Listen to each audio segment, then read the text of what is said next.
观众朋友们好，欢迎大家来到今天的思想先驱报节目现场。在今天的思想先驱报中，我们要为大家介绍的是布鲁金斯研究所的一档播客节目。这一档播客节目的主持人呢，是之前世界银行研究中国问题部门的主管，叫做 David Dollar 啊。那么我呢，也曾经对于他本人进行采访。而在布鲁金斯研究所的这一次播客节目的嘉宾，则是何瑞安先生。何瑞安先生呢，之前是白宫国家安全委员会负责中国、蒙古和台湾事务的最高官员。那我之前呢，也有幸对于何瑞安先生进行访问。两位人士都是资深的研究中国问题的专家。而这一档播客节目谈的，正是我们观众朋友们非常关注到的有关于中国以及中美关系的问题。那么大家可能也听说过随着李成先生的离开，布鲁金斯中国研究中心这个负责的主任呢，近期也出现了人员的变动。而现在担任布鲁金斯中国研究主任的正是何瑞安先生。在这一次播客节目的第一部分呢，那么何瑞安先生就首先谈到了他对于未来布鲁金斯中国研究部门要做什么的一些畅想。他就说我最重要的一个希望就是我们能够继续严格的来看中国正在发生的事情是什么，以一个严肃认真的态度对待，而不是对于我们判断的结果进行预先的判断。他同时讲到，布鲁金斯的一个重要的优势就是在于这一些敏感的问题上，他没有机构的预设立场，而布鲁金斯的学者可以根据他们所掌握的数据得出独立的结论。何瑞安先生同时谈到说如果我们对于中国的研究做得好的话，那么读者在读我们的研究报告之前，他不应该对于我们的研究结论和结果可以做出猜测，他不应该能够猜到我们的结论是什么。这个话我觉得也非常的有意思。我们知道有很多的这个媒体你一看媒体的名字你大概知道媒体的立场观点是什么，媒体写什么文章，你不用看这篇文章，你就知道他大概得出什么样的结论。这是何瑞安先生希望避免的。在面对中国这样一个复杂的国家，他认为我们需要通过各位学者的独立研究来得出对于中国的看法和结论，而不是以一个机构的预设立场，在不用看我们研究的时候，我们的观众朋友们就已经猜到布鲁金斯研究所会得出什么样的结论。第二点，他说我希望对于中国的问题，我们也可以促成这样的一场热烈的真正的辩论，让各种不同的观点在有关于中国问题的讨论中都可以展开分析。那我们也知道，现在一谈到中国，往往我们说叫华盛顿难得的一致，就是在对华问题的态度上，很多时候不仅仅是政治光谱上的不同，利益方向的不同，那么大家一谈到中国所得出的结论基本都是大同小异的。但是在何瑞安先生看来，这并不是一种健康的讨论方式。他希望关于中国的问题也有可以更多争论的要点。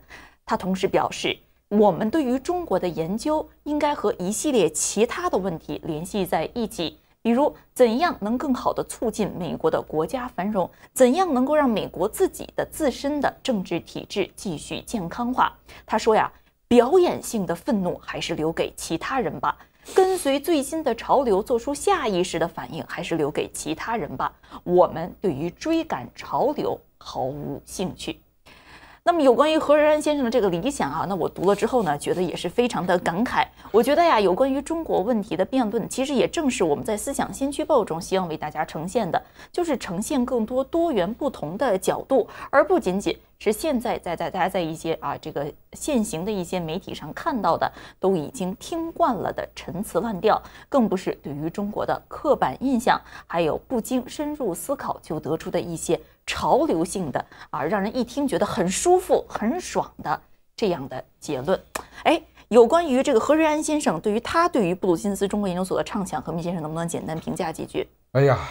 这个何瑞安先生，因为你访问过他所以呢，我更加认定了他是一位值得尊敬的一位真正研究中国问题的一位学者美国曾经的决策体系里面有一些令人尊重的这种学者。我们知道学者一旦进入智库之后，或者是进入这个政府部门以后，难免就会受到金主或者是政治权力的人的一种左右，在美国也难以来完全避免这一点。但是美国的智库还是呈现出了一种多样化的色彩，尤其是对美国的政策方面表现得非常明显。但是在其他的政策方面，还是令我失去了我原来的一些期待。因为美国是一个思想非常丰富的一个国家，来自于全世界的这些聪明的人，来自于一个这样一种个人机构曾经有过很好的背景，学术的背景或者是专业的背景，有的还有从政的背景，他们对很多的问题的看法应该是表现出一种智慧的光芒。但是非常遗憾，这些年在对待中国问题方面已经相当的意识形态化就像何润安先生一样的，在华盛顿基本上就是一种声音，因为他不断的听自己这种声音即算是别人的声音，实际上也是自己的声音。这种声音在某种程度上针对中国现在对美国的挑战，确实也是有必要的，美国应该展示一个力量。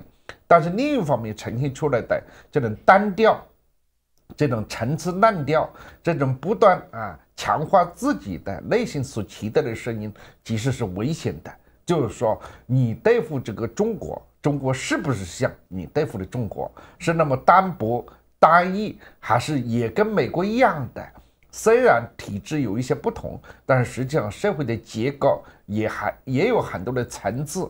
怎么去找到一些符合美国价值和理念的，也需要合作的一些层次？怎么样表现出美国自己的价值观和自己的利益的保护？这些事情其实是很多层次是需要展开讨论。但是呢这些年讨论的非常少所以你看看西方的一些主要的媒体他们关于中国的评论，你几乎就不需要看甚至很方便的指出来，中国的人工智能因为有言论自由，所以中国没有人工智能那你可以早几年说中国没有言论自由中国就没有互联网。其实事实上恰恰显示出来，中国互联网的应用程度一点都不比欧洲差，不比美国差。为什么？所以这就是需要美国无论是把中国变成一个敌人，还是一个竞争对手，还是一个合作伙伴，需要更加细致一点、专业一点、严肃一点、多元一点所以有何润安先生这样，他能够展出这样一个雄心，我觉得在今天这种政治气氛之下是非常值得尊重的，也值得期待。好，谢谢何明先生的点评那么之后的这一段采访中何润安先生更多的就谈到了他对于中美关系变化的一些思考。当时主持人杜大伟先生 David Dollar 就问他说，近期我们看到美国有一些高官不管是布林肯国务卿也好，还是耶伦财长也好，都去访华了，是不是现在中美关系可能会出现某一种解冻的态势那么何润安先生是怎么回答的呢？他说，实际上中美关系出现某一种缓和，是对于双方利益都有好处的一件事情。那么对于习近平来说，目前国内有各种各样的经济挑战，那么减缓美国和西方对于中国施压的步伐是符合习近平的利益的。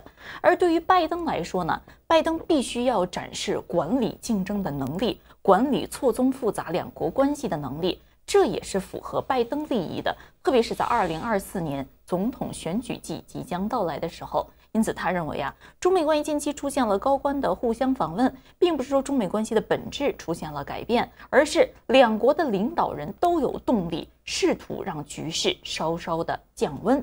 他说如果中国和美国之间的关系可以恢复某一种功能性的合作，那么世界会因此变得更加美好。但是何润安先生也警告我们说，不能太过分夸大这样的想法。我们还记得两国的领导人在去年11月在巴厘岛的 G20 峰会，当时气氛相当的好，在会晤期间取得了一定的一致，但是在之后的几个月里两国的关系就继续再走下坡路。我们说稳定中美关系，稳定中美关系似乎听起来很轻便，但是真正在做的时候每个国家往往呢又会被自己眼前的利益所干扰和迷惑，从而破坏两国的趋势。对于这个问题到底应该怎样看呢？在这里何润安先生实际上对于中国和美国的两国元首都提出了非常尖锐的一点批评。他说，我认为两国的领导人现在都有一个问题是什么呢？都对于给外界留下自己软弱或者是迁就对方的这样的一个印象过敏。换句话说，习近平他不希望呈现出对美国的软弱，他希望展示对于美国的某一种雄心和力量。从拜登总统这一边，他也不希望展示对于中国的让步和软弱，他希望对于中国能够呈现出更加强硬的一面。双方在短期之内都极力维护自己的利益，但是这使得找到更稳定的平衡点反而是变得更加不易了。对于何瑞安先生的这个评价，特别是对于他对于双方领导人认为他们有一个共同的问题的评价，何斌先生，你是不是认同？我觉得两个领导人的表现是不太一样的。拜登总统就是用一些攻击性的语言伤害性的语言，或者是爆炸性的语言来描述这个习近平，来描述中国习近平又是什么独裁者啦，中国又是什么定时炸弹啦用这些语言呢来去平衡他试图去平衡中美关系的一个努力。我是很强硬的。拜登总统给我们的感觉是一个比较可信的老头一个可信的蓝领工人的后代。但是呢，他很担心一点，别人怕他太软弱太老。所以有一篇文章揭露白宫的内部，就是说拜登私底下讲脏话很多，讲狠话很多。大家注意到没有就是美国的电视剧里面所呈现的一些层次，让人物表现矛盾个性的时候他在公开场合之下他可能冠冕堂皇，一到了私底下骂的那个脏话非常非常之多。这一点跟中国人还真不太一样我注意到的一些中国领导人，台湾的、香港的、中国大陆的一些领导人，他们私底下也不是那么讲脏话在表面上呢，也不会讲那么多一些刺激性的语言。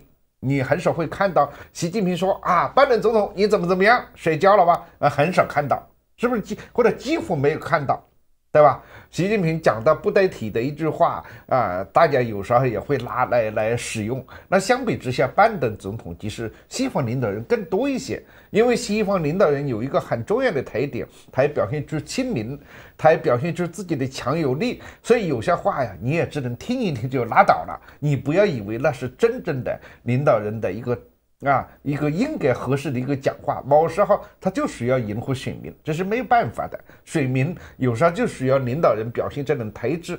中国不一样，中国是一个庞大的一个机器，它这个机器一旦得到信号之后，它这个机器就在运作，一旦运作之后就很难改变。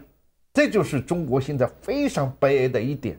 19大之前我就讲过，我说习近平真正面临的一个问题，不是什么这个孟京柱或者周永康或者是薄熙来这些人，因为这些人他可以通过权力斗争把他们清洗，而且未来相当一段时间呢，将不会有这样的人真正能够对他构成一种挑战的力量，甚至他的权力的安全比毛泽东时候还要稳定。当然很多人不以为然，但是我说了，真正可怕的是这个体制，这个体制已经形成了一个政治机器化的一种特征。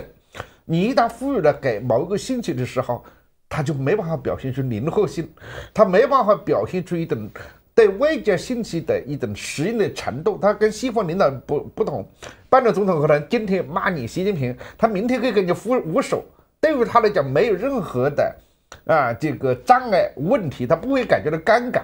对于中共这个体制不同，他一旦得出了这个信号以后，他要修改这个信号的时候，这个机器可能会乱掉，他就会发现更加错乱，所以他就让这个机器呢，整个运行的过程中间呢，它有一点特殊的这个信号去传递给他。那么中国现在的糟糕的地方就在这个地方，整个的机器现在呈现出一个对美国的一种反对，基本上认定美国今天的很多的行为就是要防止中国崛起。你这一定程度上也不能说完全错，但是呢，你要整个机器调试一种反美的特征的时候，实际上从国家利益的角度来讲，伤害到你中国利益本身。比如说中国现在的民众反美的情绪从反日开始转移到这个反美。这个民族主义情绪对于领导人来讲，本身它是有一点力量和基础，每个国家都是民族主义情绪。但是中国的问题就是，它一旦赋予了这么一个信息的话，领导人扭转就非常非常之难，因为整个机器它接到的指令就是这个啊，就是这个。所以你看看中国一方面没有言论自由，但是另一方面对美国的疯狂的攻击啊，莫名其妙的啊这些信息，莫名其妙的啊这种伤害非常的普遍，而且中国的社交媒体在这方面是放纵的。为什么？因为它符合它的整体的政治机器人接到的这个信息。所以我的意思是说，实际上对于拜登总统来讲，虽然他也受制于这个整体的舆论压力，受制于民众，受制于国会啊，受制于他自己的这个团队，但是实际上他的身段呢，其实要比习近平要灵活很多。而习近平虽然被认为是个独裁者，但是他这个独裁者还是受制于整体的这个机器人的一个独裁者，所以他要转变起来，他还没有达到毛泽东那种程度。哎，我想突然啊转一个弯就可以。所以这是中美关系两个领导人不同的一个背景。好，谢谢贺明先生啊。那么说完了中美关系啊，两位这个参与者又把目光聚焦到了台湾问题上。两位都认为现在台湾问题是中国和美国之间关系最为敏感的一个焦点。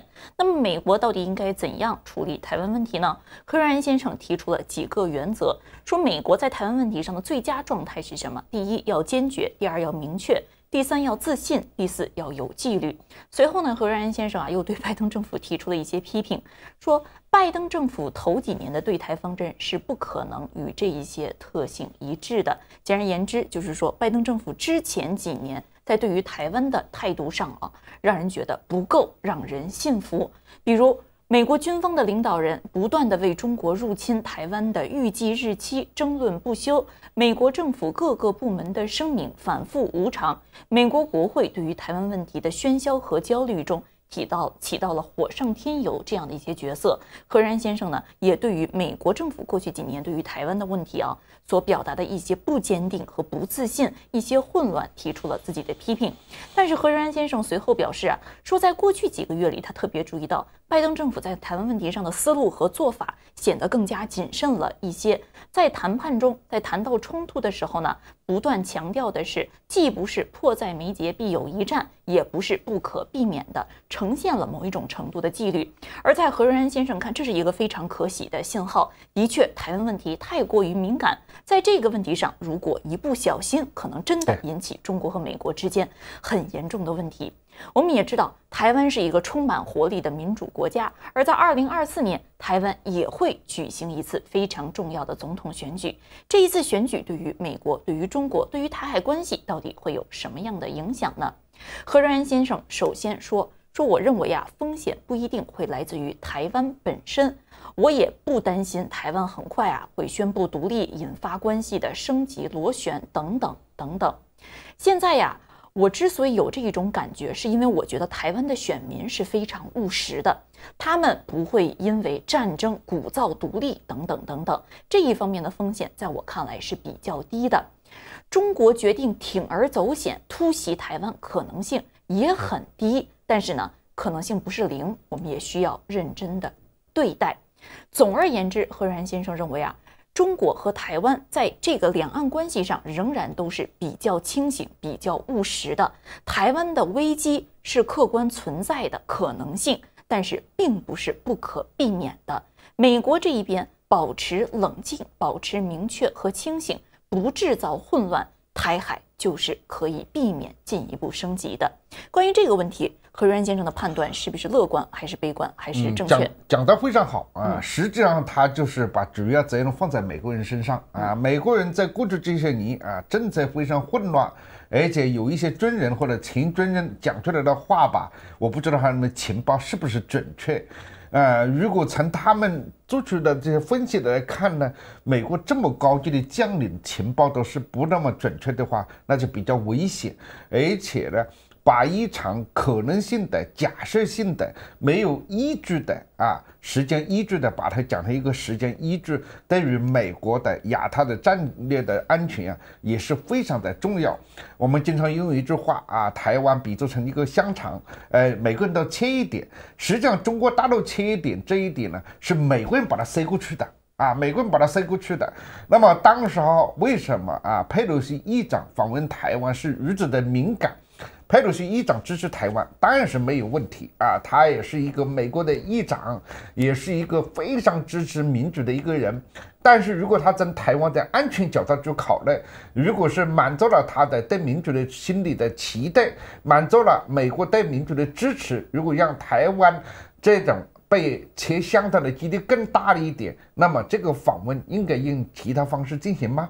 就我们看看当时的共和党的议长，他也去台湾访问了，但他去台湾访问之前，第一时间非常短，第二呢，他特别去了一次上海，因为知道台湾这个问题就是一个平衡关系的问题，美国是要平衡，中国大陆也要平衡，台湾也是要平衡。中国大陆要攻打台湾，哪里那么容易哪里那么简单呀？毛泽东叫嚣了那么多年，结果怎么样习近平有什么必要让一个民主自由的一个繁荣的台湾去把它以统一的名义去摧毁呢？但是如果你要把这个原有的平衡打破，有的人就可能会冒险，习近平就有可能是冒险。所以在这方面，我们知道台湾的民主，台湾今天的状况，如果离开美国的支持，那么它很快就会遭到中国大陆的摧毁。所以美国有这样一等责任，那也就有这样一等义务，也有这等权利。它三者中间自己是要平衡好。如果失去了台湾，不仅是对亚太是安全的，那对于美国的亚太的平衡也是一个致命性的。所以美国要有一等高度的平衡感来平衡这个台湾的安全。好，谢谢何明先生。说到中国美国之间另外一个焦点问题，就是现在美国对于中国高科技领域的一系列限制。那我们的很多观众朋友们也听说过这样一个词，叫做小院高墙。什么叫做小院高墙呢？言外之意就是说我们针对中国的高科技的限制是非常有限的不是说所有的技术都要限制，但是在这一些关键的技术上，我们要进行的限制又是非常的严厉的。那么美国方面是不是真的遵循了这样的政策呢？说来也有趣，美国的国家安全顾问沙利文就在不久之前就在布鲁金斯研究所进行了一个演讲讲述了拜登政府对于中国的高科技雄心的观点和目标。而何仁安先生呢，在这一次采访中也对沙利文先生的演讲进行了评价。他说美国政府的目标似乎是很明确，希望可以重振美国的制造业希望供应链可以多元化，希望减少向中国转让技术中间出现的各种各样的漏洞。如果中国可以用这一些转让的技术攻击美国或者是盟国的军事能力的话，的确这一些目标都是有道理的，并不是说这些目标本身是错的。但是问题在哪里呢？何仁安先生说问题就是我们所说的小院高墙，我们所说的不是要打压中国崛起，所有这一句话在中国方面看来都是借口。何仁安先生也披露说他听说他中国的对口官员说这个去风险实际上就是脱钩的一个礼貌用语，什么去风险和脱钩本质都是没有区别的。去风险这个词反而可能更危险，因为去风险这个词对于美国的盟友和伙伴来说更容易接受，你说脱钩，大家谁也不愿意和中国脱钩。而至于说小院高墙的这个概念何仁安先生也介绍说，我中国的那一些官员同行每天都在抱怨说你说是小院高墙，小院高墙，结果你这个院子你每天都在变大，已经不是过去的那个小院了。过去是一口天井，现在已经整个四合院都是要对中国封锁的了。何仁安先生同时介绍说最近他与一位中国的应该是第二管道的一位官员或者是前官员进行午餐，对方就跟他说目前你针对中国的实体和个人的制裁措施总共有1300项，拜登政府实施了其中的700项。你可能会表面上跟我们说一些舒缓维持两国关系稳定的话，但是你的行动一点没有表现出诚意。从美国方面的各种各样的做法来看，美国对于中国的总体意图是不变的，就是为了破坏中国的增长，阻碍中国的崛起。何润先生同时说当然我要澄清，这一些是中国方面的观点，我并不一定认同他这样的观点，但是我认为我们必须要认真对待中国方面对于我们政策的这一些反馈，因为这反映了中国政府现在对于美国政策的这一种不安、不适和不满。这个问题是不是能够在短期内得到解决呢？何润先生并不乐观，他说：“我认为美国会非常坚定地走自己的道路，并且坚信采取这些措施保护的是美国自己和美国的未来。我也同样认为，中国人对于现状会保持不满，而且不大可能很快会接受美国对于中国的这一种封存状况。”关于这样的一个判断，何明先生，你是不是认同何润安先生的分析？我认同我认为中美关系因为它确实是有一个老大和老二的关系或者说呢，老二想到老大，老大担心老二出现。当然情况比这个复杂很多，很多的领域中国的崛起就是对美国的某些利益的伤害比如说某一些行业、某一些领域，这个东西怎么办这个东西怎么办？所以呢，我觉得找不到办法。美国的焦虑是永远存在的，除非中国彻底崩溃、彻底完蛋可能这种焦虑就不再存在。但是这种焦虑在我看起来，如果引入到了一种比较公平的机制，其实对两个国家来讲都是一个帮助。有人说美国这个国家需要寻找敌人，没有敌人他活得不自在。其实在某种程度上，这种不安全感恰恰是强化了美国的国力的本身。美国是在战争中间成长的一个国家，并不是在和平中间成长的一个国家，所以它对战争本身有一种天然的一种非排斥感尤其是战争没有发生在美国本土，所以呢，它不排除战争解决某一些问题。但是呢，它有一个问题，就是中国这个对手看是什么样一个对手。中国是要想你美国这么对待我我也要以牙还牙，那就麻烦了那就中国也会在军事方面强势的增加，那么在美国方面就形成了某一种对抗。但是如果你只是在军事上形成对抗，在其他领域里面呢可以开放探讨呢，那可能还可以，但是事实上不是这样。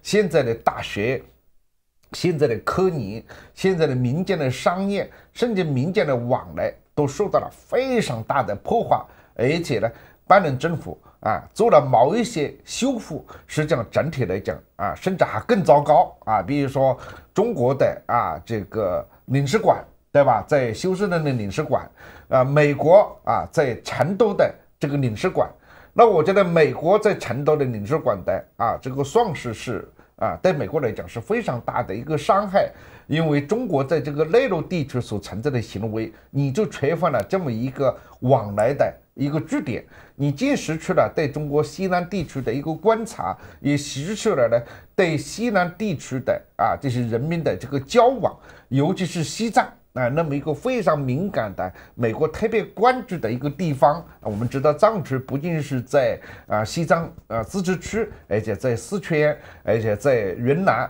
这些地方都有藏区。那美国给藏区的这个支持和关注实际上是非常重要的力量，但是呢，这一点没有得到修复那么当然有一些实质的进展也在进行，比如说航班的增加，那是因为实在太少了。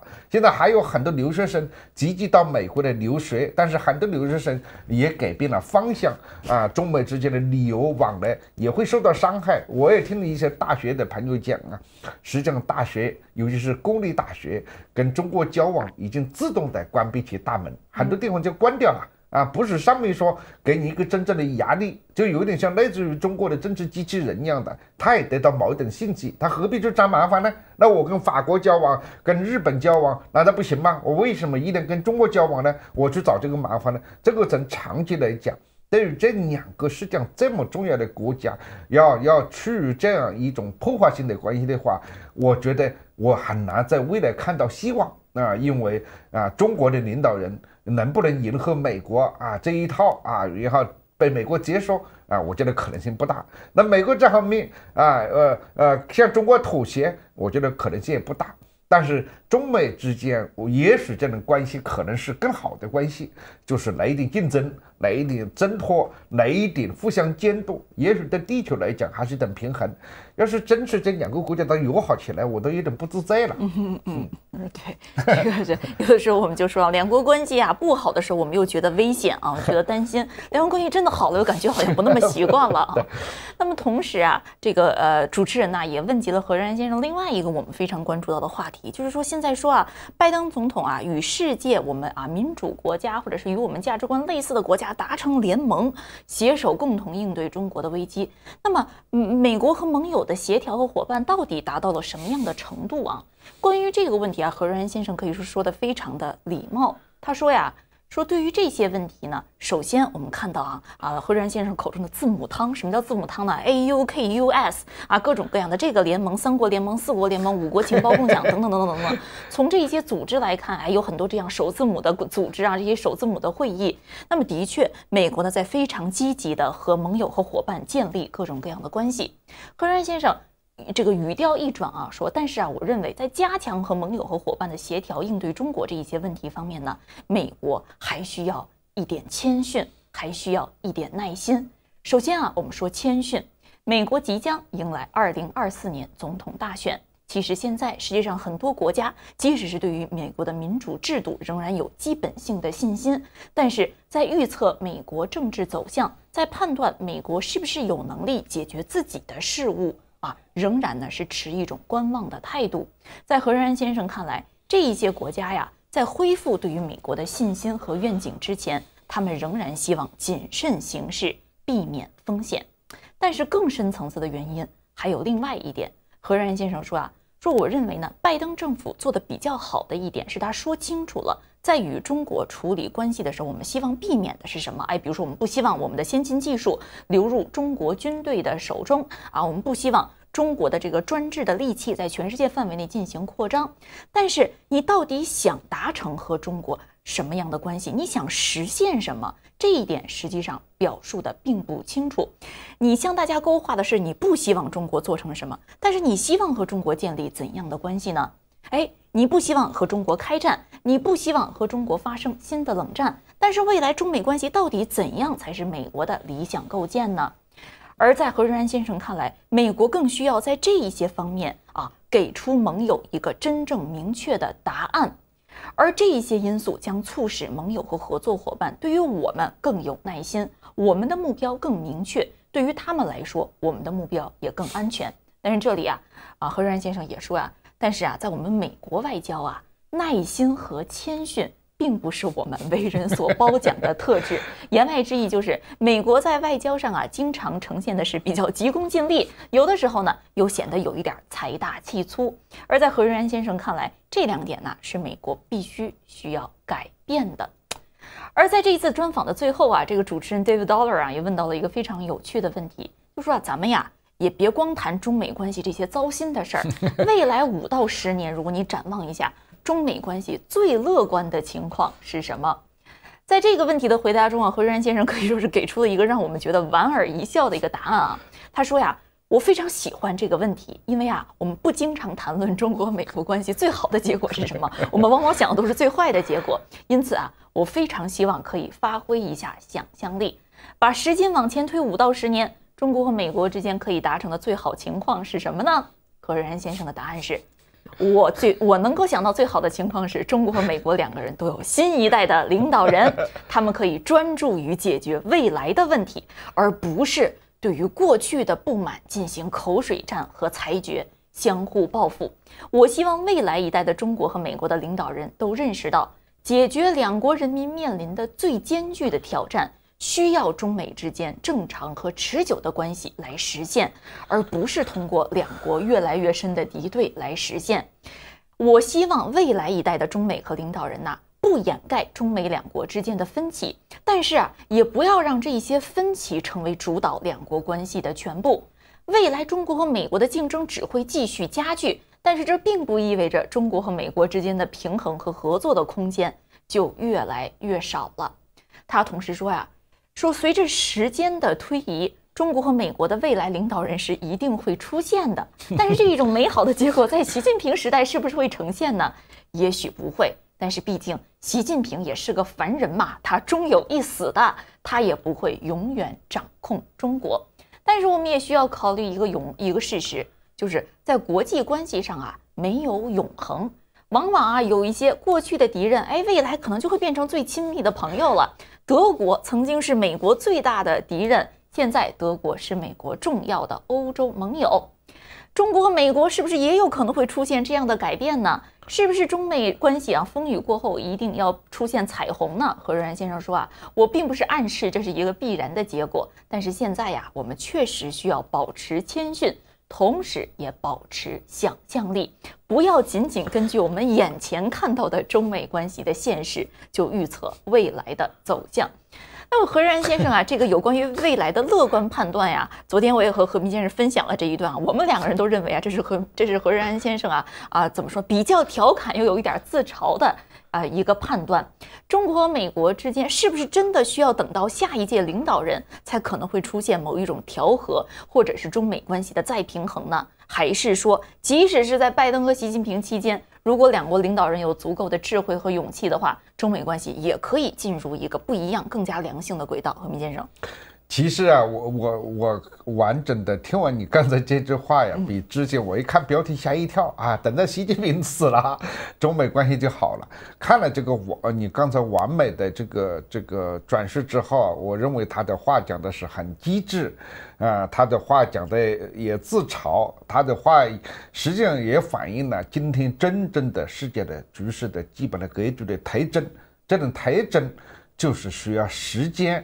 来让一个混沌不清楚的世界可能慢慢会变得清晰一点，原因就是中国这个国家到底往哪个方向转哪个方向发展，是变成一个社会主义的复兴，变成一个新的社会主义的阵营的领袖，还是变成一个反西方的一个什么新同盟，还是说呢？这种慢慢也会转型到有中国某一些特质的，但是政治文明会基本建立起来。比如说司法的更加完美尤其是在民法方面，中国已经有很大的进展了。在刑法方面也能够接近文明的基本标准，社会的这种福利贫富的差距会得到某一种缓解，甚至建立起权力的一个可辨识的公开的透明的可以监督的一个体系。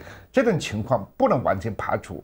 在我看起来，习近平也好，李建平也好，都只是这个历史中间的，按照张高丽先生的说法是星空中间的一个沙粒一个沙粒。就算是他表现了他的一种特质，也改变不了全世界是一种越来越合作的这样一种趋势。现在虽然在欧洲这样一个喜欢战争的地方，战争还是在进行，但是我们看到的这种战争并没有被蔓延。对于乌克兰的人来讲是一种巨大的伤害，但是并没有演变成为波兰塞尔维亚或者是奥地利或者是德国那样这种战争，像当年一战、二战那样一个小的事情，然后引爆成整个多个国家一起来参战，然后爆发世界大战。而现在的当今的世界的主体还是口舌之战，而是文明之争，而是大家在某一种可以接受的范围之内在进行，包括美国的对华的投资的协议这种限制令，我认为这完全是美国的主权呢。美国你可以经过这种算计对吧？认为这个是符合我的利益，符合我的价值，美国为什么不能这样做呢？难道你中国就没有做投资的限定吗？难道其他国家就没有吗？只是美国人嘛，就喜欢把话讲得很大，对吧？实际上做的能力又那么小，对吧？你就会觉得有一点可笑和颇为讽刺的地方。但是这是美国的权利，美国如果这个政策这种执行的时候漏洞百出，他就漏洞百出了，也就这么回事了。美国的这个国家呀，我在前天做点点经的事的时候，我突然想了一个词，我觉得美国这个地方很多东西你是学不到的，你学了你就惨了，对吧？比如说美国的移民政策，如果你学他的移民政策，你惨了，对吧？美国的海关，我记得美国的一个公民就跟我说有一次在芝加哥入关的时候他呀是全世界的跑他的职业是一个美国记者，他全世界在跑。他每一次回到美国的时候啊，他就很沮丧。他说到这个机场的时候，我就好像到了第几十个国家。我说你讲的这些话都是废话，你别的国家是学你美国就没人吃了，但是美国的海关、美国的移民制度，你认为他漏洞百出，他问题很多，他官僚主义，难道他就不要了吗？现在美国的护照啊，美国的一个公民要18个月才办到护照，你能够告诉我全世界有几个国家这样？对吧？但是你说美国人多少人说我不要美国护照了，我要本加拿大护照，只有我这样的人可能还这么想，很多人可能根本就不这么想。美国的这个强大，它已经由来已久，这样一种强大，由于它的国力的跟别的国家的不同，它还会延续很长时间。所以中国非常粗糙的、简单的得出一个东升西降啊，是刺激了这个美国人。其实美国要降啊，还有的是时间降，东方要升啊，我同意是升。但是呢，你还有很长时间升，就是在这种降和升的这种混沌状况，它会很长时间啊。他可能习近平死了，他的孙子或者他的儿子或者是什么人继承，也未必能够让中美关系完全和好起来。但是这种关系它是建立在一种非战的增长的状况之下，甚至会出现非正义的状况。因为今天美国和欧洲联盟在一起，和加拿大和澳大利亚这个联盟那个联盟这个联盟那个联盟，但实际上这些联盟跟当年的热战时候联盟是完全不同的。那个时候的阵营是非常亲切的，甚至冷战时候都是不同的。但是你今天很多方面都很清楚，我跟你美国这方面我可能是一致的，比较防止什么海外警察局，防止孔子学院，防止大外宣，这个我们都一致。但是你说你有投资限制，那我就未必一定跟着你啊，对不对？甚至你的投资限制对我还有伤害，你要给我补偿啊，对吧？哪怕是这个韩国这种国家，对吧？有这样的总统急功近利，对吧？那么但是看三星来讲，他不能急功近利啊，他还急功近利他就完了，对不对？所以我觉得呀，当今世界是一个伟大文明正在产生的一个世界。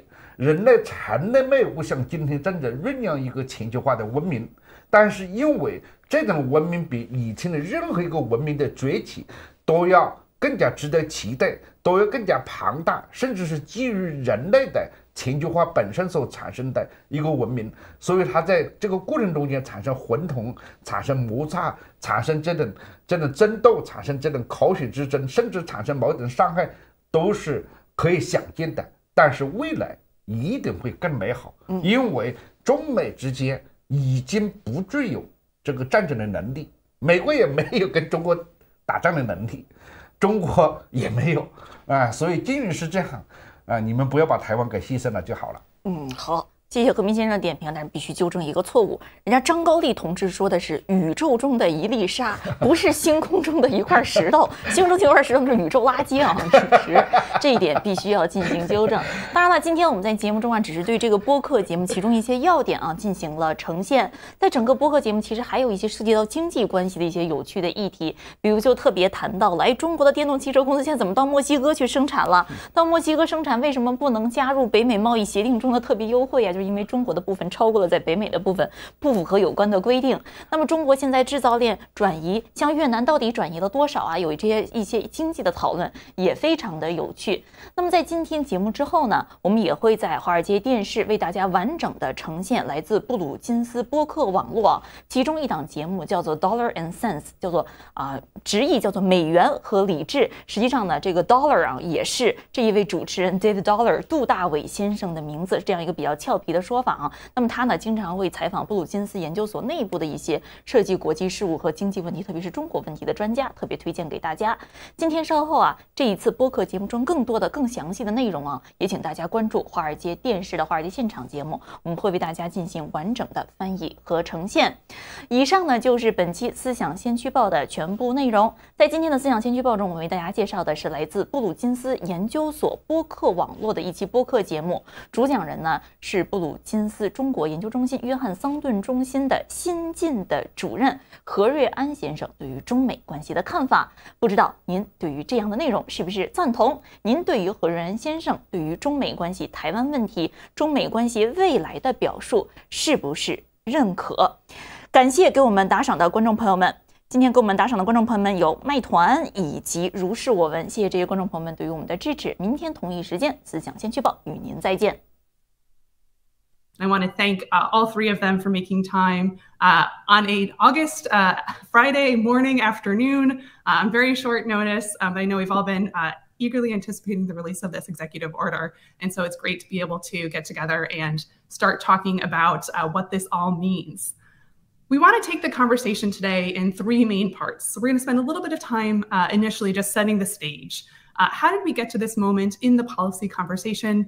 What is the administration seeking to achieve with the executive order? What are the policy objectives that they're really trying to get at here? We'll then spend a bit of time getting into the details, and there are a lot of details to unpack. If folks haven't read the full ANPRM, I highly recommend that you do so. We'll be getting into some of those weeds today. And then we do want to spend some time talking about what's next. Obviously, Congress has views on this issue. We expect there to be a robust debate. There will be continued conversations with partners and allies overseas, and of course, China's response as well. And so we'll get into all of that. We are very much hoping to have a lively conversation with the audience as well. So if you would like to pose a question or a comment, you may do so by joining the chat function on the webpage, or you can do so on Twitter, or whatever we're calling Twitter these days as well. And we are looking forward to getting to those questions throughout the conversation. We're not going to just hold that to the end.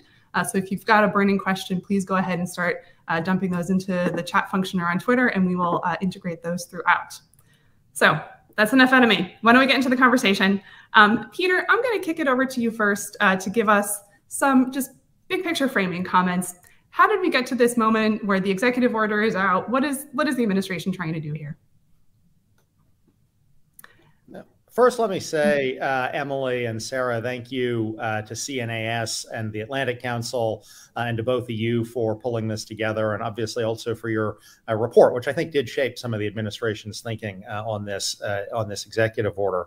I think if you look back at the history here, you know, there's been a growing debate in Washington about U.S. investment in China going back really at least 5 years, at least 2018, when Congress enacted CFIUS reform, known as FIRMA, and where there was a debate at that time about potentially including some targeted regulations on U.S. investments in China, as well as on Chinese investments here, but which was obviously ultimately not adopted at that time by the Congress. But I think that debate really kind of, that discussion triggered an ongoing debate in Washington about where and how and whether certain U.S. investments in China might pose a risk to national security. At the very end of the Trump administration began to take a step to regulate certain investments, in particular Chinese companies. The Treasury Department launched something called the China Military Industrial Complex sanctions lists, which limits U.S. investment in the publicly traded securities of certain big Chinese companies that the government believes are linked to the military. And so the Trump administration began to develop a regime to go after particular companies in China, or investment in particular companies in China, where the administration or the U.S. government saw particular risks associated with investment in a particular company. I think when this administration, when the Biden-Harris administration came in, you know, they obviously were looking at a bunch of issues around China, U.S.-China policy, and looking at a number of potential gaps in the existing regime. And I think one of the gaps that the administration identified was a gap where U.S. investment might be helping Chinese companies get started or taken to scale, in particular high technology sectors in China.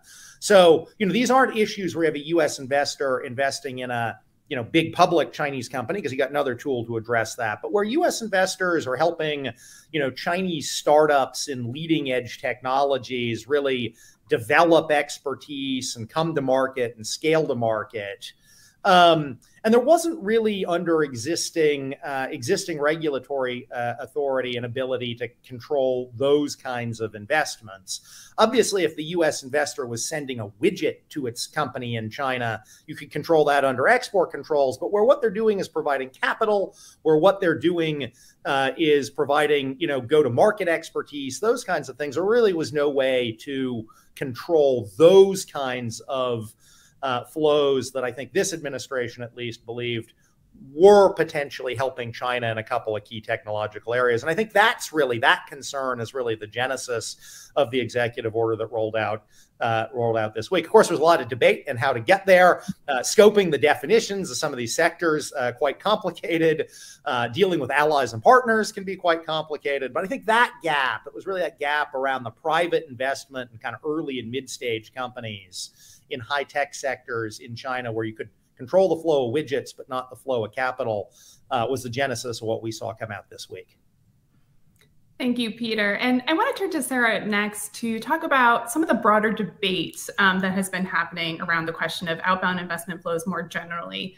When we saw some of the early efforts from the Congress, for example, when they were developing their own approach on outbound investment, there were a lot of policy objectives that they were trying to wrap into their proposal. Now, obviously, that's different than where the administration landed. The administration landed on a kind of a tighter policy objective, as Peter just noted, about indigenous tech development. But just for kind of the broader context there, what are the other issues that were floating out there, and why do you think they didn't end up in this executive order? Well, thanks, Emily, and thank you also to Peter and Eric for joining the stage. It's really been a pleasure to work with you all over the past couple of years. It's amazing to see what has occurred, and the fact that we finally have an outbound mechanism after a really long time of thinking it's just 2 or 3 weeks away is pretty amazing. So in terms of other areas that were considered, and also, to be fair, continue to be discussed, particularly on the Hill, are kind of concerns around offshoring and how that impacts jobs, critical supply chains. I think it's really important to remember the context of this EO, and the discussions over outbound have taken place really since COVID-19 and the aftermath of that. There are also concerns about human rights concerns and so forth. But at the top, Emily, you mentioned our policy brief that we co-authored last year. And in that report, we go through and talk through why those other potential policy goals are maybe not the right fit for an outbound mechanism. When it comes to issues around jobs and critical supply chains, the reasons why we don't have more of those kind of components of the supply chain in the US have to do with kind of commercial factors. And so therefore, just preventing US companies from offshoring production is not going to fix that problem. And so we were talking backstage about how it's really interesting and perhaps coincidental, but also important that, I think at least, that the EO came out on the 1-year anniversary of the CHIPS and Science Act. I think that different policies and legislation such as that and the IRA kind of get you further on those policy objectives. And also with human rights, it's a bit easier to deal with those concerns through list-based measures, since if you're worried about human rights abuses, there's more of a kind of clear documentation of that. And so that we already have capabilities around that. I'd also just like to quickly note that because this EO is narrowly focused on technology leakage and issues around indigenous development of military-related technology, this aligns the US's strategic posture on outbound regulations with those that are kind of maybe embraced is a little bit too strong of a term, but kind of recognized by partners and allies, both in documents such as the G7, the recent G7 communique on economic resilience and economic security, and also the recent European Commission's economic security strategy. And so I think that that will make outreach and coordination with partners easier, not easy, but at least easier. Excellent. And, you know, there's been pushback from both sides on this executive order already, right? Some critics saying it didn't go far enough. We need to go, you know, harder, faster, stronger in terms of, you know, broader de-risking the investment relationship. So let's go to that part of the criticism first. And Eric, I'll turn to you for this. Obviously, you've been following conversations on the Hill really closely. We've seen some pretty pointed critiques come out already from certain, you know, Congress people about that this wasn't enough. What do you make of those critiques so far? Yeah, thanks, Emily, and thanks to CNAS and the Atlantic Council as well, and good to be here with Peter and Sarah. You know, to back up a step, I think I would echo what Peter and Sarah said in the kind of the historic moment here. You know, this wasn't even thinkable a couple of years ago, as Peter reviewed the history of pharma, you know, now 5 years ago. That the ideas fell off rather quickly and were deemed at the time just not possible. We weren't going to get there. And I think, you know, we should kind of reflect on that moment first and how we got here, both from the Trump administration, which deserves credit, as Peter said, for kind of placing kind of certain national security limits on U.S. investments in China at the center of their discussion. And then, you know, for the last several years of discussion that the Biden administration initiated, and really what I would call sort of a stretch goal that Jake Sullivan laid out in his speech 2 years ago. At the time, I don't think, you know, the interagency was there with that objective, but he kind of put that out there and said, you know, here's where we need to be. Knowing that Congress was a part of that conversation as well, and knowing that, you know, here in Washington, oftentimes, you know, to plant these kind of seeds, you have to see where they're going to grow and how this is going to become possible. So to get to this moment, you know, I think obviously the Chinese have helped, you know, that process. Congress has been a player in this discussion. You know, the last two administrations have got us there as well. But I think it really is a reflection on, you know, how our mental map here in Washington has shifted when it comes to China, and an expanded willingness to kind of focus on not just the easy things, allies and partners, defense spending, but financial flows and data flows and technology innovation and supply chain resilience. And so, you know, to come with that in mind, to come to your specific question, Emily, I think, you know, the pessimistic way to look at this is we spent a year, you know, kind of the administration spent a year briefing everyone, consulting, you know, on this process, really only to start a new consulting clock here. And it's likely another year before the final rule in this process even comes out. That's kind of the pessimistic take, right? The administration is probably too insistent on how narrow this action was over the last couple of days. So to the casual observer, you know, it's hard to understand how impactful this would be when even its own authors are insisting, you know, their intent was for it to be really tailored, really narrow, you know, and framed in a way even to reassure Beijing that it wouldn't go that far. And of course, other sectors were dropped. So I think that's the pessimistic take. But to come to the optimistic take, and that's probably where I am personally, you know, I think there's a baseball analogy to be had here, as there is in any good, you know, foreign policy discussion. You know, the leadoff batter isn't going to hit a grand slam, right? Maybe they can get a solid single or double. And so if you think of it in those ways, I think that's where we are. We saw a good single or double hit the other day after a lot of discussion. And the coming year and this rulemaking process and all the lobbying that's likely to happen as a part of this is going to decide if that's a single or a double. But it's really going to be over to Congress now, you know, as the next batter at the plate to extend this analogy further, to advance the runners, to figure out if, you know, we can really turn this into a couple of runs for the home team, you know, being here in Washington. And, you know, to wrap up, I think, you know, the other analogy we should compare this to is how CFIUS emerged. You know, it didn't happen overnight in some perfect form that everyone was happy with. It's obviously been decades of formation. It started with an executive order in the mid-'70s. And then Congress, unhappy with the results by the mid-'80s, you know, had another conversation about legislating and building on that and putting it into law and creating other mechanisms for blocking certain investments. I don't think this is going to take 10 or 15 years. Obviously, we're going to talk more about that and where Congress comes in. But I do think that this is a good, you know, first kind of single or double, and Congress has a chance, like with CFIUS this year, to take a few more swings and kind of build on that process. And I think that's how good lasting policy in Washington works and becomes lasting. of course, because it's iterative, and the executive and the Congress are working together on that process. Let's talk about criticism from another quarter as well. We've heard certainly from some maybe classical economists that this whole endeavor is ridiculous, right? Because China has access to plenty of capital, including other sources of foreign capital. They have their own domestic sources of capital. They don't need the US capital. And so by putting restrictions in, this is kind of, a futile exercise. Now, I personally think that that's kind of missing the point a bit. It's confusing kind of macro flows with what I think the administration is trying to do, which are addressing very micro problems with specific types of transactions.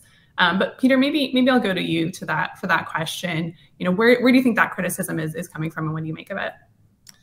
Yeah, no, and I appreciate the question. I guess, one response, which I'll have to include because I see that we also have a question from Dimitri at the FT. I actually think the FT found a great example of impact this thing's already happening in their coverage out of China just yesterday, where there was an anonymous Chinese semiconductor executive who told the FT he was looking at moving at least part of his operations offshore because he just thought capital's going to dry up for semiconductor investments in China with this. And I think that is actually the impact that we are expecting to see. It's true that at kind of a macro level, China has plenty of capital.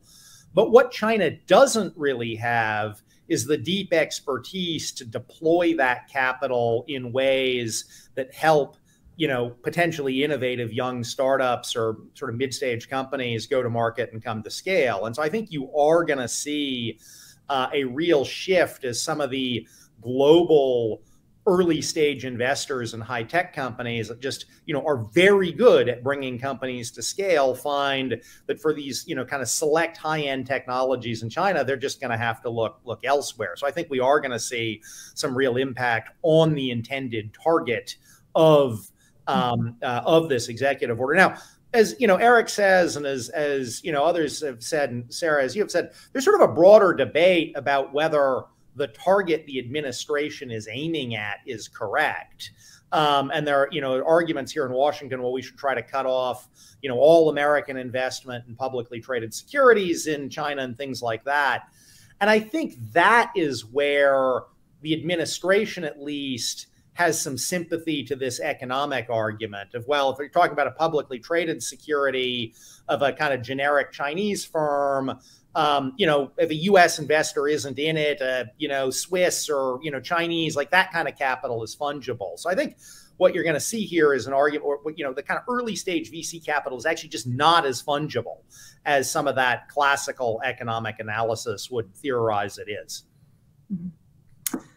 Now let's start getting into some of the weeds here. I know we've all spent the last, 36 hours furiously reading the text of the executive order. And it is, there were some very careful scoping decisions in there. The definitions matter. And clearly the Treasury Department is looking for input.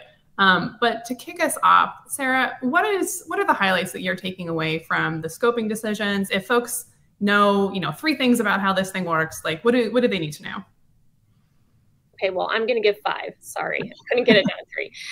So the first is, I think most people know this by now, but it bears repeating. This is a prohibition and notification regime, not a case-by-case review. Mm-hmm. So it is not a reverse CFIUS, and also it is not retroactive.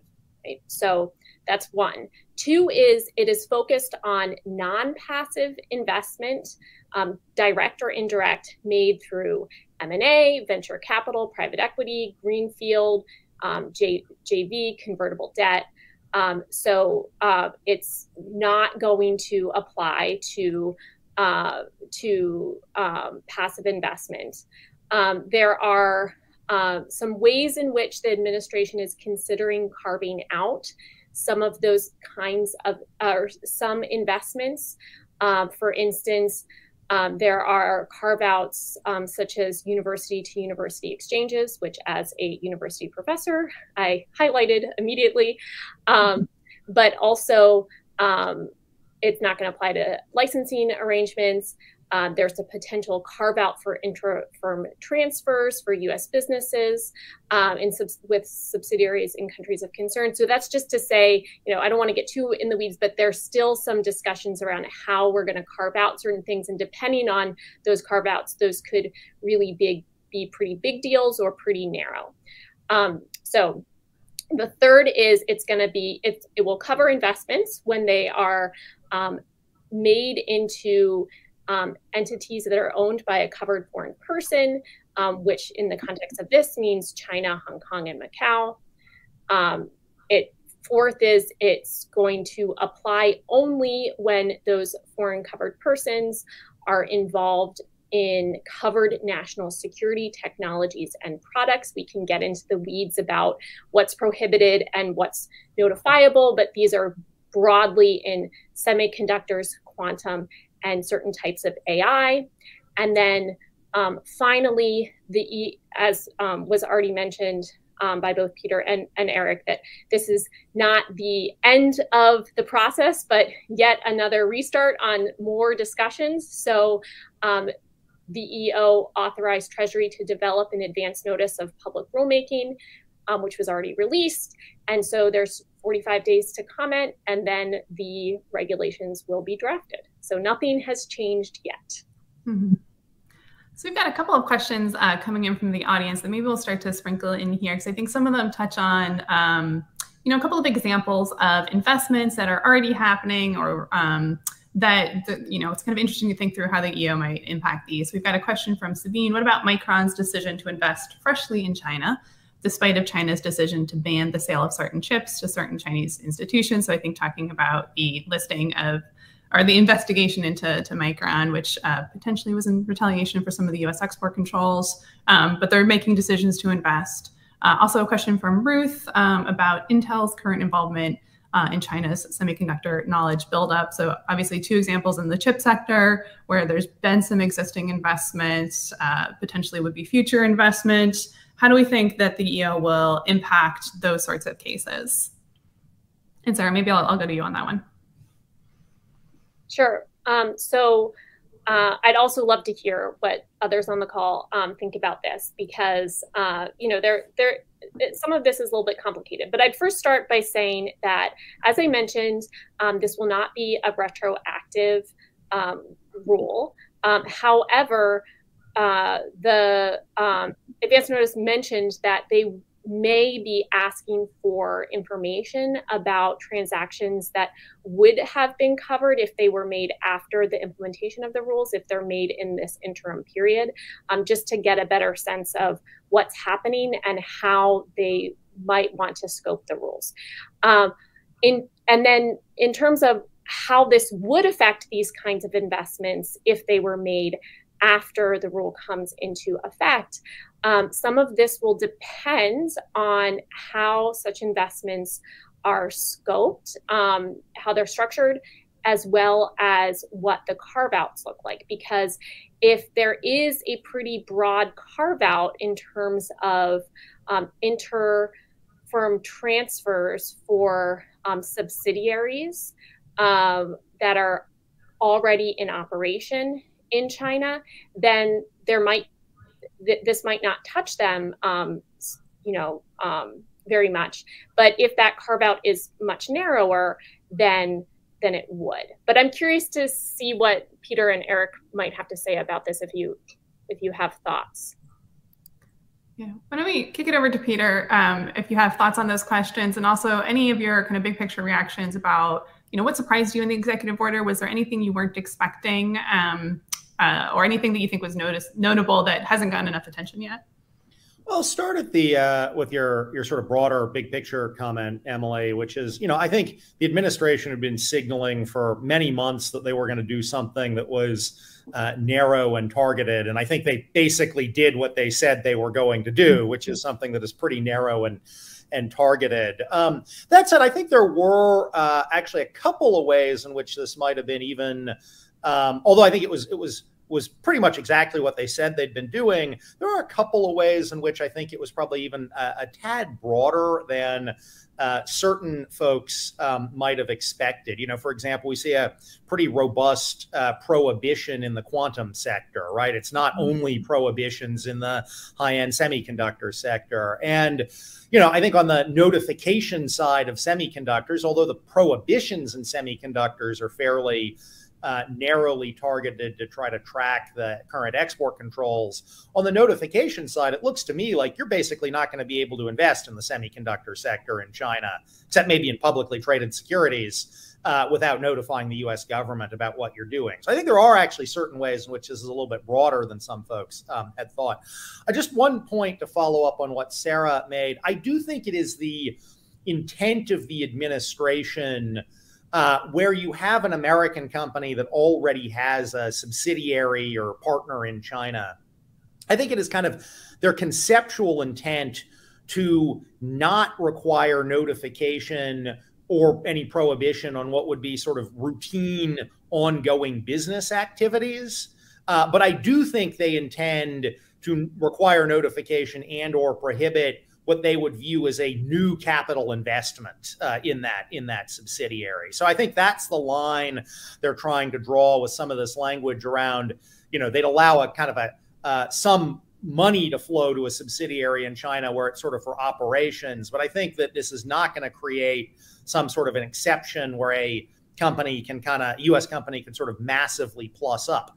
The final point I wanted to make, and I think this is really important, is there was a lot of, I think some people saw this before the executive order came out as principally affecting venture capital funds and kind of financial investors. I actually think one of the biggest impacts from this executive order is going to be on operating US high-tech companies, whether they're semiconductor, AI, or quantum, who are looking at making operating investments in China, which is squarely under the purview of the executive order. And I think in some ways maybe a bigger impact going forward than some of the VC guys out there.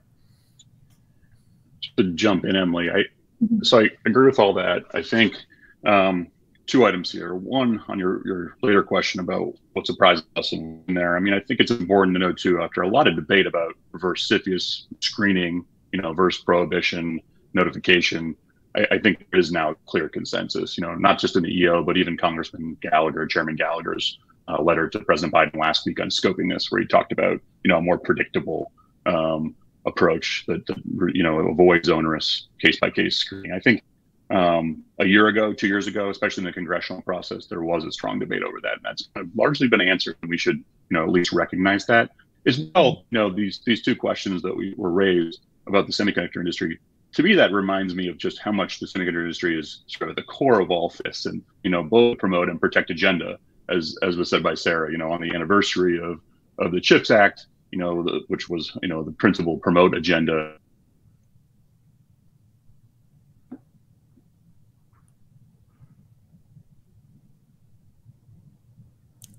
Oh, Eric, we might have lost your audio there. I'll give it 1 second. Now you're on mute. You may be calling him from a beach house or something. Well, why don't we keep going for the time being, and give Eric time to collect his brilliant thoughts on this. Can I just add one thing? I think, Peter, that kind of distinction about what the intent of the administration is a really important point. What I will say is that I do have questions about monitoring and enforcement, because I do think that it will be a little bit more complicated than maybe some people give it credit, in terms of determining, well, what type of intercompany transfer is really just for status quo versus what is for a real capital investment, especially when we start to think about kind of, well, is this money going towards just maintaining a current piece of equipment or upgrading a piece of equipment as equipment needs to be replaced? Will that be considered status quo or not? So I do think that there are kind of some questions about how this actually works in practice. Perhaps this is a good time to ask the really nerdy question that we were talking about backstage, which is about this revenue-related rule that got some press from, I think, those of us who read the Bloomberg article. There's a question about whether there is a potential loophole that may have been inadvertently or intentionally kind of baked into the rule in terms of, investments that are made into larger Chinese conglomerates or tech companies that might not be captured if it's really their subsidiaries that are engaging in the AI chips or quantum activities of concern, and whether there might be kind of a loophole for investments to kind of go into that parent and somehow flow down. It seems like that's perhaps not the intent of what the rule is intending to do. Clearly an area where further clarity, examples, FAQs from the Treasury Department would be greatly appreciated. But Sarah, Peter, what do you think about the intent? What were they trying to do there? Sarah, well, yeah.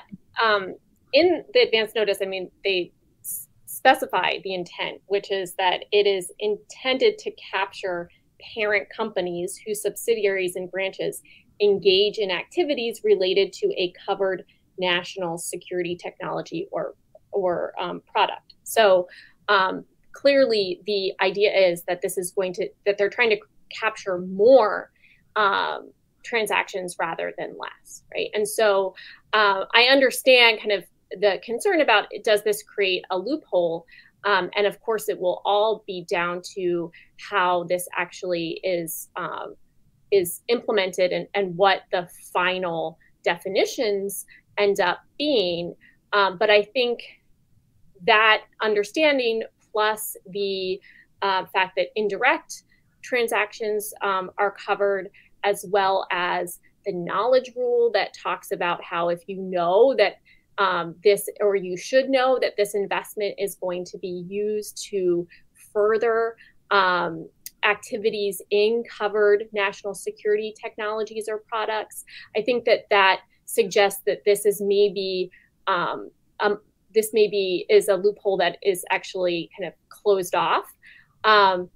However, I agree with you that I think that when the final rules come out, it would be very helpful to have a lot of illustrative hypothetical examples to help firms understand and investors understand their notification requirements and prohibitions, because of course they're on the first line of enforcement, of voluntary enforcement of the rule. Okay. Thank you, Sarah, for diving into the weeds there for us. I think we might have Eric back, so I'm going to let him finish his thought, and then curious his thoughts as well, about perhaps some of the specific parts of the rule and how the rule was constructed that might be leading to some criticism that it got watered down. So, Eric, back to you, hopefully. Yeah, no, sorry about that. Yep, 3 years of COVID, still can't do it right. I was going to say, with the heavy focus on semiconductors, and those questions are reflective of that. How does this apply? It's just a reminder of all the other sectors that weren't covered and been discussed. Bio obviously being one that fell off relatively early, according to reporting. And is also not one being considered by Congress. Large, capacity batteries is another that Congress originally had in some of their legislation have fallen off, including in what the final Cornyn Casey version. Critical minerals, and the list kind of goes on. And I think that's sort of a gap to your question of where it was watered down, to use that term, or where there's still work to be done, or where there's disagreement, both in Congress and in the interagency over what sectors are national security, are critical national security.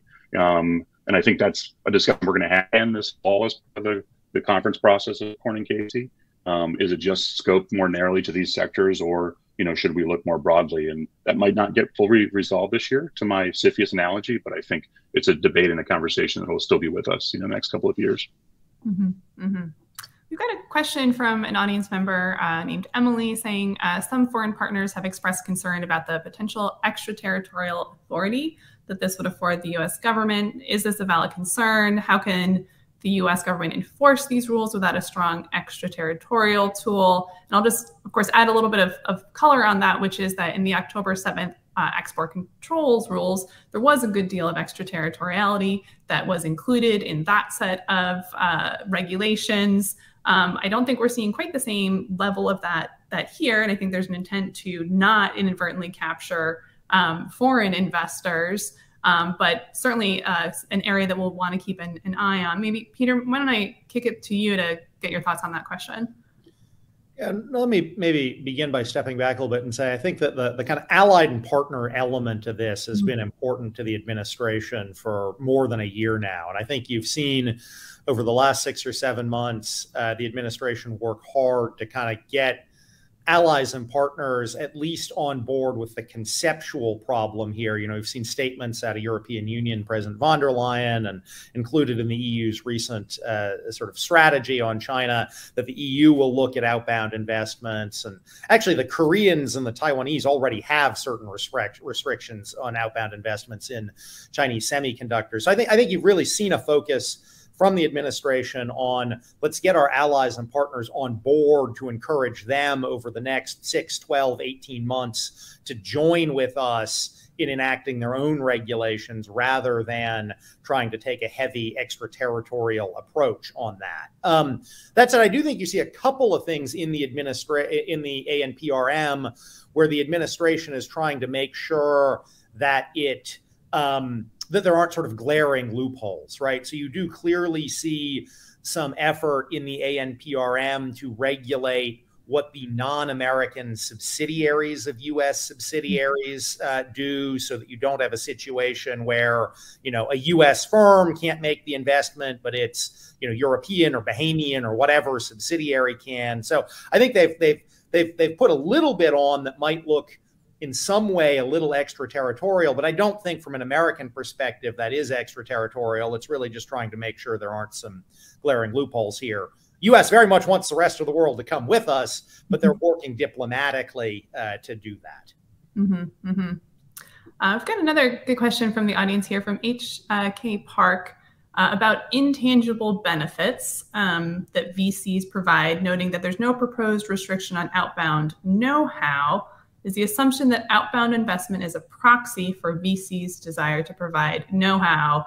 You know, I think this touches on one of the debates that has come up a bunch in this conversation, which is how are we thinking about what is an intangible benefit? What is that piece of the capital flow that we care about that isn't already covered in export controls, that isn't already covered under existing regimes? Like, what's that gap? And how do we talk precisely about that gap that we're really trying to capture here? It's not purely passive flows. It's not widgets, as Peter mentioned earlier.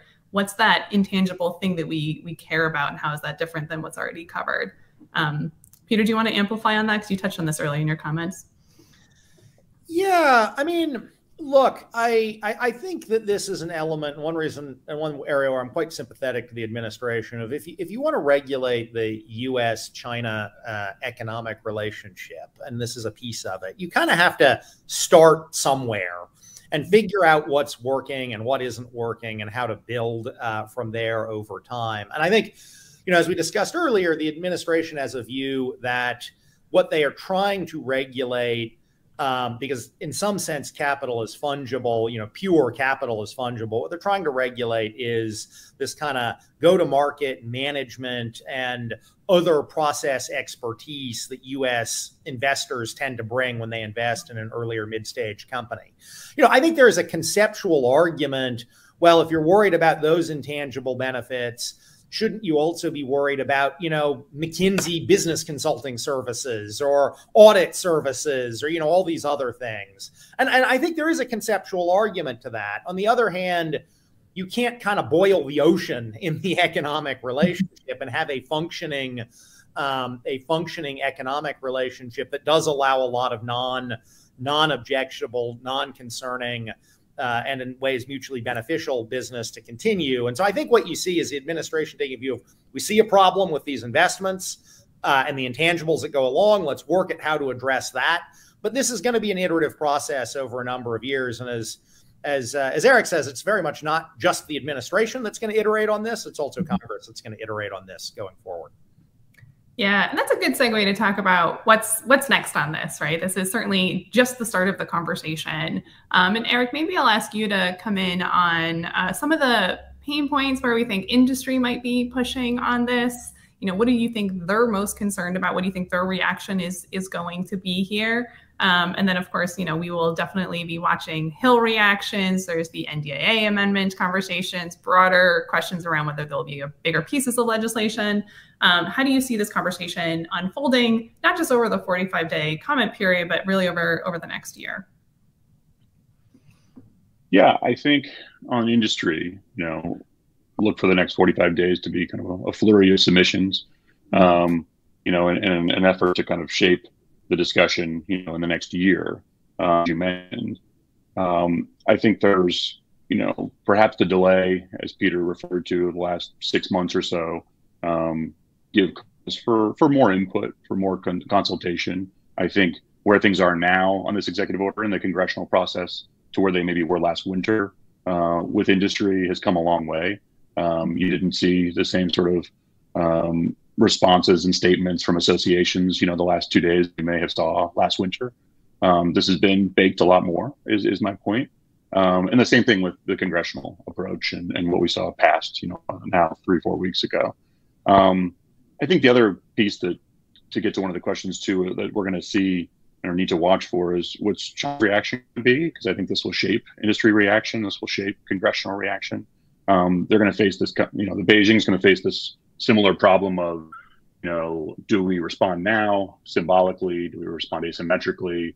Do we respond, in a stronger way that only creates more antibodies and accelerates other actions that, Beijing would rather not like to see? I think we should expect that, again, the narrowness of this approach probably means that they hold off in a larger response and try to use the process, in the coming year to shape it. And then, I think the other factor that needs to be considered here is this is half of what the administration obviously wanted to accomplish this summer. The other is the October 7 rule. If we're able to kind of accomplish this, which again, a month or two ago, there was a lot of speculation. Will this even happen? Is it going to be pushed off? Obviously, it's happened. I think the final rule, as Sarah said earlier, it's 2 or 3 weeks away. You're never wrong with those assumptions. But if those two things cleared off the deck, from an industry perspective, from a China perspective, another big question we should be asking, in the forming of this event, like what happens now is, what's the rest of the administration's agenda? What other issues do they turn to, and how does that, what are those other factors that, again, Beijing and the companies in Congress will all be calculating? So to some degree, we're talking about this event, but also talking about this event now being somewhat in the rearview mirror, and what comes next, and what is, the opportunity cost been of so much focus on this issue the last year or so. Mm-hmm, mm-hmm. And of course, this is coming as well in the middle of the administration's attempts to revive more regular conversations with counterparts in China. We know this has been a topic of conversation. It will continue to be a topic of conversation. We've seen some initial Chinese reactions that were pretty critical. One might say they were pretty hypocritical given China's own outbound investment restrictions as well as their inbound investment restrictions. But nonetheless, it will be a point of contention in the relationship. And the administration will have kind of a challenge, as they are, as you rightly noted, Eric. This is not the last of the actions that they will take. At least we'll see more export controls. And the challenge is, how can they continue to take the actions that they've been quite clear are necessary for U.S. national security interests, while still trying to maintain those channels of communication, not for kind of, broader, wishy-washy engagement purposes, but because we need stability and predictability in one of the world's most consequential economic relationships, right? Like, that's a tough balancing act. That was more of a comment than a question, but maybe I'll ask Peter to come in for his reactions on that dynamic. Yeah, I mean, I am, I'm sympathetic to the administration trying to, as they keep talking about, stabilize and put some guardrails on this relationship. I actually have a little bit of a view that, at this point, it is the geopolitics that is driving the relationship, and the economics are kind of derivative of and subsidiary to the geopolitics. And I think ultimately, if the administration wants to have a stable economic relationship, what they need to do is figure out how to have a stable geopolitical relationship, and then the economics will follow. Because, what's unsettling the economic relationship? It's concerns about China's military activities. It's concern about, will China, aggressively take Taiwan? And I think, it's concerns about, will China more actively support Russia? And I just think it's going to be, practically speaking, quite hard to have the sort of stability in the economic relationship that the administration says it wants, unless they can figure out how to stabilize the geopolitical side of it. Yeah, Sarah, why don't I ask you to come in on this as well? Obviously you've been thinking a lot about kind of the broader dynamics of the increasing, kind of security related nature of the relationship. Also, you've spent a lot of time thinking about the dynamics with Europe. So welcome your thoughts on those broader geopolitical dynamics.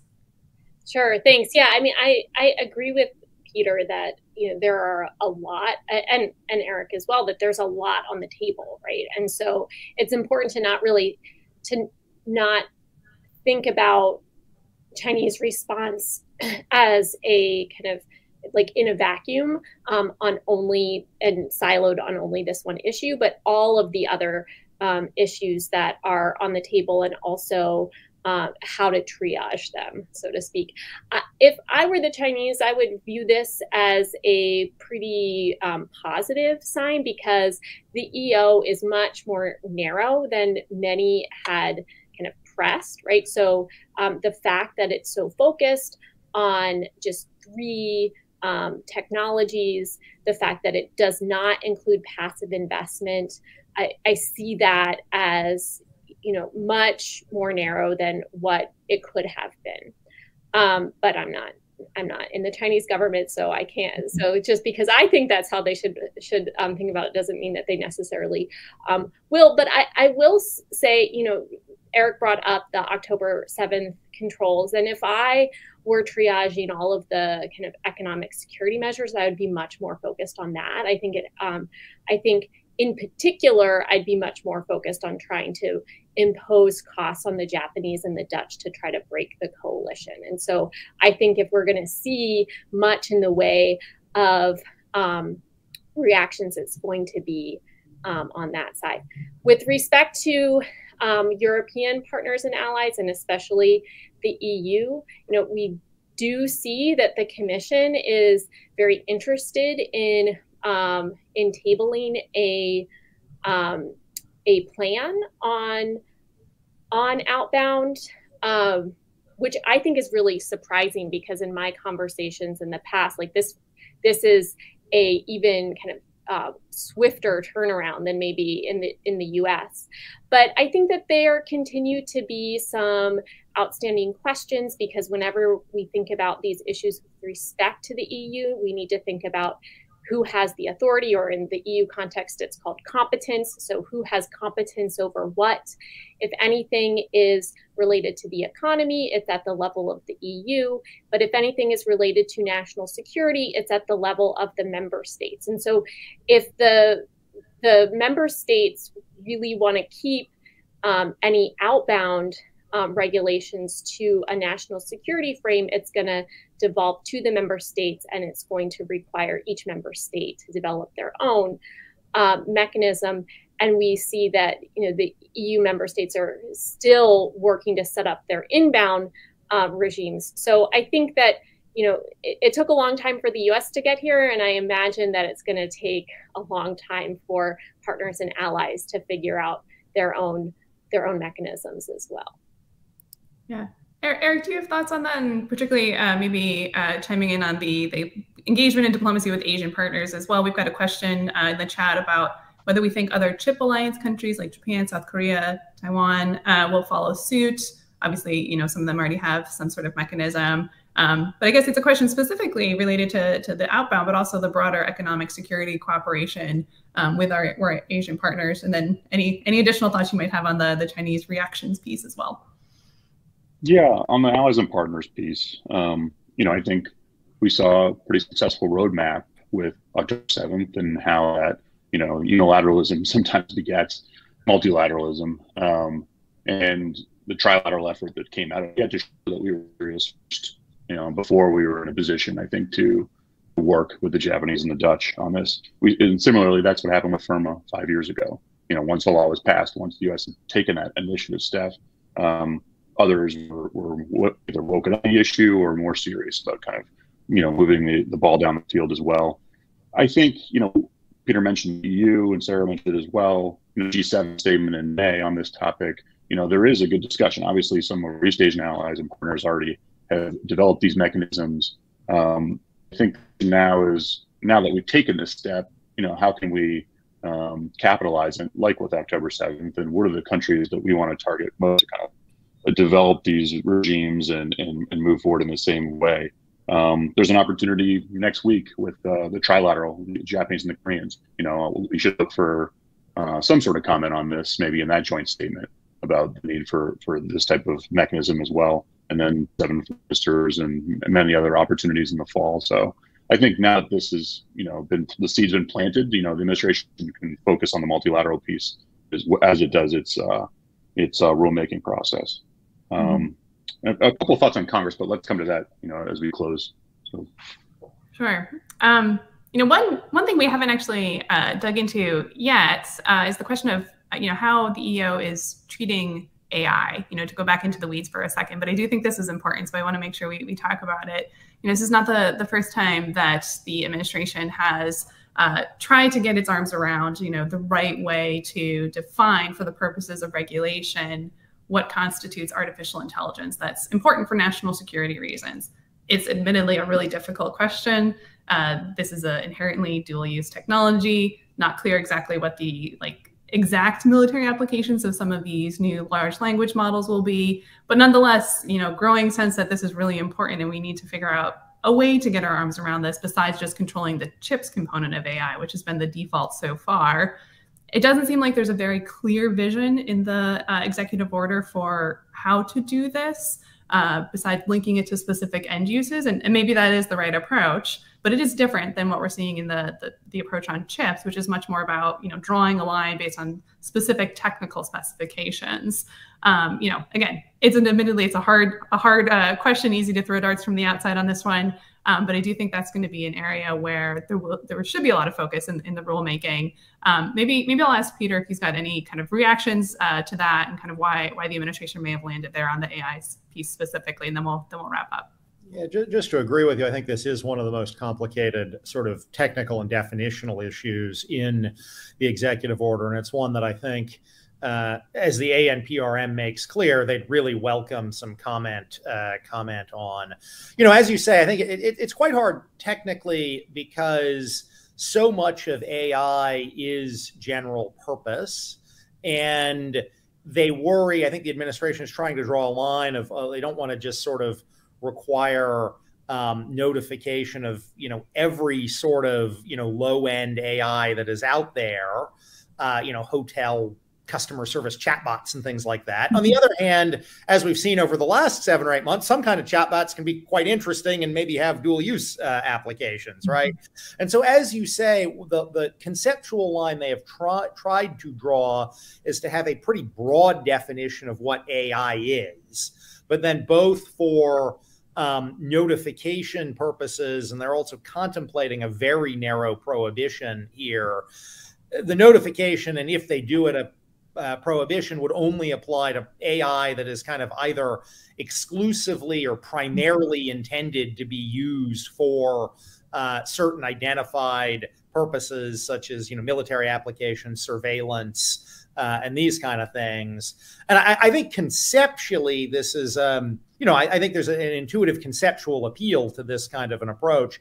I actually think when you talk to folks in industry, this is going to be harder to implement in a meaningful way than it is conceptually to talk about it. And I think it's going to be one of the things that they're going to kind of most be deliberating over as they deal with comments. It is also obviously also sort of overlap. I mean, overlap isn't the right word. It is a parallel effort with the semiconductor controls, because there is an idea that you can kind of, with the semiconductor controls, restrict China from developing higher end AI generally via the semiconductor vector. And so this is in some sense like a complementary vector to the semiconductor vector. Mm-hmm. Yeah, well, I'll happily give a plug here for some of the work that the CNAS artificial intelligence team is doing on these issues, trying to see if we can help move the debate along on some of these admittedly really hard policy questions, making sure that the intent does in fact match what industry thinks makes sense and they know how to implement. Why don't I give everyone just a couple of minutes for their closing thoughts, anything that we missed, any big picture comments that you want to make sure folks take away. We'll go to Eric first, and then Sarah, and then we'll let Peter have the last word. Eric. Yeah, thanks. And thanks for doing this on short notice. I think I'll just reserve the last minute or two here to talk about Congress and the next steps. I think we talked a lot about Cornyn Casey, and as a parallel to this effort, I think it's a good chance to remind everyone of the letter that Senator Schumer and Pelosi sent last fall on this topic, which was quite unprecedented. It was the Congress essentially telling the executive to take action because we can't. And that's exactly what's happened here. A year ago, it didn't look like legislative opportunities were possible. It's, the House effort sort of died in the USICA negotiations. But here we are with a version of Cornyn Casey that's finally passed in the NDAA. It's going to be conferenced this fall. And I think the dynamic has changed a lot in the last 36 hours. The chairman of the House Financial Services Committee, McCary, has been largely opposed to and vocally opposed to the White House efforts up until this point, put out a yesterday endorsing it, which to me is important because it sets a floor on the Cornyn Casey negotiation. It says that even, McHenry and others who've been opposed or had different views of how to approach this are willing to kind of endorse this and set a floor for where it should go. I think the two questions that need to be answered now is, does Congress include a prohibition? Right now, it's largely a notification. Obviously, that's different from the executive order. And if they don't, that leads to challenges in this process in the executive. Does Treasury implement if Congress doesn't include prohibition in a legislative effort that, is actually finalized in the NDAA by the end of the year? That's a big question. And do they go any further in other sectors? We talked about bio. We talked about large scale batteries. I have to say right now, I don't think so. Some of those opt out, even in the Senate version that passed overwhelmingly. But those are two areas I think we need to watch for that will be important as this conference process happens, this fall. And many House Republicans who I think were critical in the last couple of days of this effort, actually have to sort of step up and lead what I think is a divided House and even some division within Republicans in the House as well as the Senate on this issue to actually, lock it into that executive congressional kind of CFIUS-like historical approach that I spoke about as we started today. So thanks again. Thank you, Eric. Sarah, over to you. Sure. I'll just make two quick points, but thank you, Emily, and your whole team for arranging this. So just to add on to what Eric mentioned, the other thing that I will be watching for with respect to Congress is if the Casey-Cornyn amendment makes it through in the conference NDAA, I'd also be curious to see if passive investment notifications stay or if they drop out. I think that's important. And I do think that there are some concerns about the ways that people are talking about a passive investment notification that clearly are about kind of trying to exact broader economic damage on the China market, which I think is quite escalatory. The other thing, just in terms of kind of a broader, how are we going to evaluate this moving forward? Of course, I'm going to set aside the fact that I've already made it clear that I think that the devil is in the details, and I really want to see a robust comment period and what happens in terms of how the definitions shake out.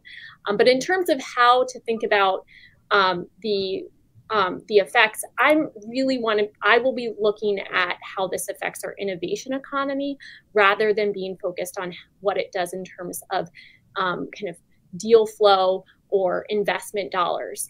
I want to know, does this help, does this make sure, or when we enact this, what happens to whether the US and US firms remain at the center or the edge of the innovation frontier?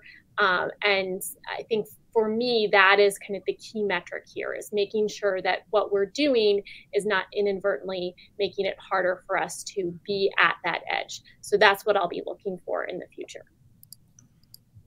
Okay, last word is yours, Peter. I think Eric commented and Sarah commented a lot over what we're going to see over the next couple of months, and so I'll leave that there.